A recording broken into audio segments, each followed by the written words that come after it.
ज्याला बुद्धी दिली त्याच्यावरच रागावल ना, जनावरावर थोडाच रागवणार आहे तो. आणि म्हणून काय करायचं आम्हाला, त्याचं नामचिंतन करायचंय. आपण काय केलं, थोडक्यामध्ये अभंगाचा धावता अर्थ बघितला, अजून कीर्तनाला सुरुवात नाही.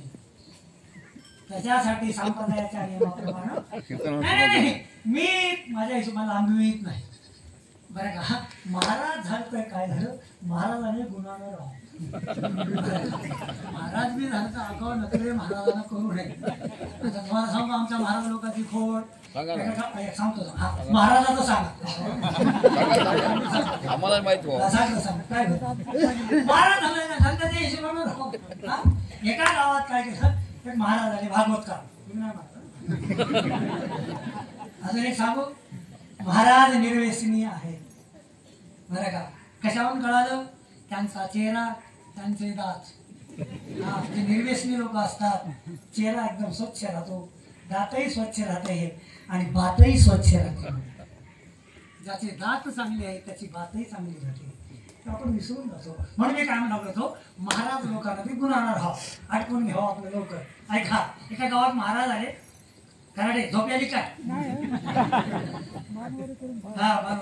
ऐका की असं महाराज त्याने काय करावं ना, महाराजांना असं भागवत वाचावं. इकडल्या तोंडात खरा, त्याचा थुक्का पडावं त्याच्यावर. आता तुमच्यासारखे म्हातारी माणसं म्हणले तर पोरायला लावून दिलं, हे पोरं हो आम्हाला तर काही म्हणायचं ना, तुम्ही जा का महाराजाकडे. पोरं बसले, हे पोरं हे पक्क ध्यान ठेवून आहे बघा माझ्यावर, काय सांगताय. असेच पोरं पाहिजे, पक्क ध्यान ठेवते. हा, ते म्हातारी माणसं बोलतच नाहीत ना, ते पोराला म्हणले पोरं हो जाणार का महाराजाकडे. ते थुक्का पडायला भागवता होता झाड, दोन चार पोरं जे आले, हो महाराज नमस्कार, काय म्हणा, काय नाही तुमचे भागवत वाचारे, तुमचा थुक्का पडायला ते खरा काढून टाकाना. महाराज काय म्हणजे बेटा, महाराजाचं तोंड म्हणजे चंद्रभागा, काशीची गंगा. पोरं म्हणले जरा योगायोगाने काय झालं, त्या गावात एक गरीबाची म्हातारी मेली, तिचे हाड काशीला टाकायला कोणीच नव्हतं. यायला मोठे मोठे हाड उचलले, ससरकुंडात टाकले, म्हातारीचे 2-3 बारक हाड घेतले, त्याची वाटून बुकणी केली. महाराजांना पुडी मागितली, पोरांनी पुडी केली, तोंडात टाकली, टेस्ट वेगळी लागली. महाराज म्हणले बेटा ये क्या है, ते म्हणले तुमचं तोंड चंद्रभागा,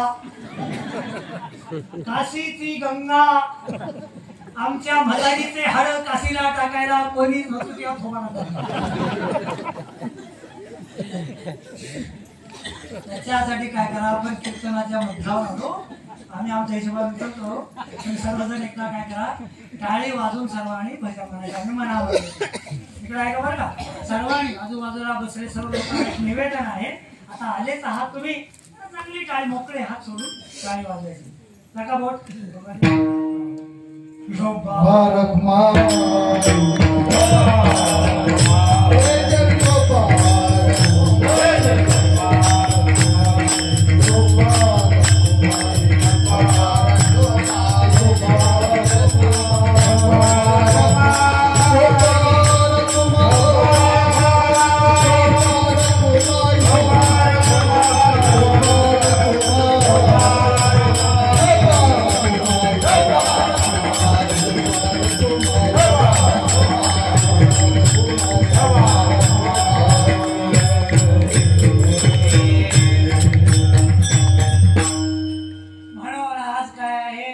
एकादशी आहे, बुधवार दिवस आहे. त्या अनुषंगाने काय केलं, बुधवारचा वारामधला पांडुरंगाचा आपण आज अभंग घेतलेला आहे. बोलावा बोलावा विठ्ठल, महावा विठ्ठल, करावा विठ्ठल जीवित. हा हिचा फार महत्वाचा आहे बरं का. त्याच्यामध्ये जीव आणि भाव दोन्ही असल्याशिवाय कुठलीही गोष्ट होत नाही. म्हणून थोडं लक्ष लावून ऐका, तुम्हाला एक चांगला सिद्धांत सांगतो, ऐका. अभंगाचं बोलावा विठ्ठल याच्यामध्ये कर्माची वाट दाखविली. पहावा विठ्ठल याच्यात ज्ञानाची वाट दाखविली. देवाकडे पाहत असताना ज्ञानदृष्टीनं बघा. डोळ्यामध्ये विकल्प ठेवून जर देव बघायचा असेल तर भेटणार नाही. देव पाहायचा असेल तर संतांच्या डोळ्यांनी पहा. काय म्हणतो मी, अहो ज्या टायमाला देव निघा. आता तुम्हाला काय सांगावं गावकऱ्यांनो, मी 1975चा BSc आहे. ध्यान ठेवा तरुण मंडळी. प्राणीशास्त्रामध्ये झुऑलॉजीमध्ये मी BSc केलेली आहे. आणि मी आतापर्यंत 1100 ते 1200 पुस्तकं वाचले. माझे काका नामांकित कीर्तनकार होते. माझे काका माझे गुरु आहेत महाराज. हा, तुमच्या घराण्यासारखेच निष्प्रह माझे काका. त्यांनी 110 एकर जमीन जमा कमवली आणि तिथं आपला शिष्य नेमला नाही, अधिकारी नेमला नाही, पूर्ण 110 एकर जमीन देशाला दान केली. ते माझे गुरु आहेत.